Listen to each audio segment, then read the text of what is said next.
नमस्कार दोस्तों, उषा की आवाज चैनल में आप सभी का स्वागत है। हमारी आज की कहानी है काली बहू। सुचित्रा की दो बहुएं थी। बड़ी बहू का नाम मेघा था, जो देखने में काली थी। वह उसके बड़े बेटे मोहित की बीवी थी। उन दोनों की लव मैरिज थी। सुचित्रा अपनी बड़ी बहू को उसके रंग के कारण बिल्कुल भी पसंद नहीं करती थी। उसकी छोटी बहू का नाम कनिका था, जो कि उसके छोटे बेटे कपिल की बीवी थी। सुचित्रा छोटी बहू कनिका को बहुत पसंद करती थी, क्योंकि वह देखने में सुंदर थी और उसको कपिल के लिए उसने पसंद किया था। मेघा कुछ दिनों के लिए अपने मायके गई हुई थी। सुचित्रा अपने पति से मेघा की चुगली करती थी। कहती थी कि अगर मोहित ने मेरी बात मानी होती तो उसके लिए भी कनिका जैसी सुंदर बीवी लेकर आती।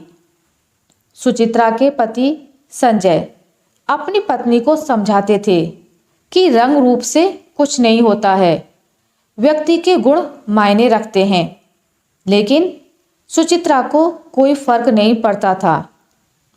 एक दिन सुचित्रा के छोटे बेटे और बहू ने गोवा जाने का प्लान बनाया। उनको 2 दिन बाद गोवा जाना था। अगले दिन सुचित्रा की कमर में बहुत दर्द होने लगा। उसको डॉक्टर के पास जाना था। उन्होंने अपने छोटे बेटे कपिल से उन्हें डॉक्टर के पास ले चलने के लिए कहा। तो कपिल ने बोला, आज हमें शॉपिंग करने के लिए मार्केट जाना है, आप बड़े भाई के साथ चले जाइए।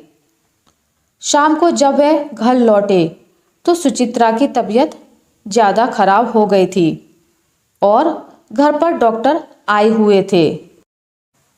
डॉक्टर ने सुचित्रा को 1 हफ्ते बेड रेस्ट की सलाह दी। संजय जी ने कपिल को गोवा बाद में जाने की सलाह दी। तब छोटी बहू कनिका बोली, हमने गोवा जाने का बहुत दिनों से प्लान किया हुआ है। माँ जी तो रोज रोज बीमार होती हैं।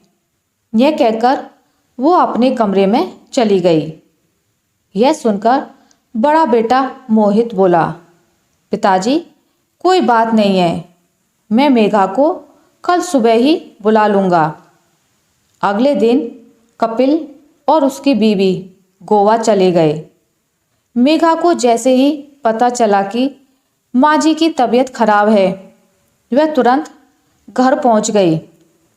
सुचित्रा को इस सब से पता चल चुका था कि रंग रूप से ज़्यादा व्यक्ति के गुण महत्व रखते हैं।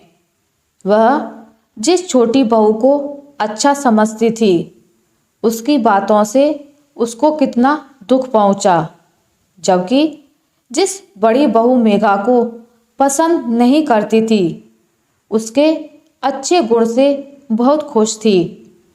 व्यक्ति के रंग रूप से ज़्यादा व्यक्ति के गुण पर ध्यान देना चाहिए।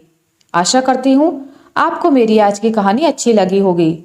अगर आपको मेरी ये कहानी अच्छी लगी है तो इसे लाइक करें, ज़्यादा से ज़्यादा शेयर करें, और अगर आप मेरे चैनल पर नए हैं तो इसे सब्सक्राइब करना ना भूलें। मिलते हैं एक नई कहानी के साथ, तब तक के लिए नमस्कार।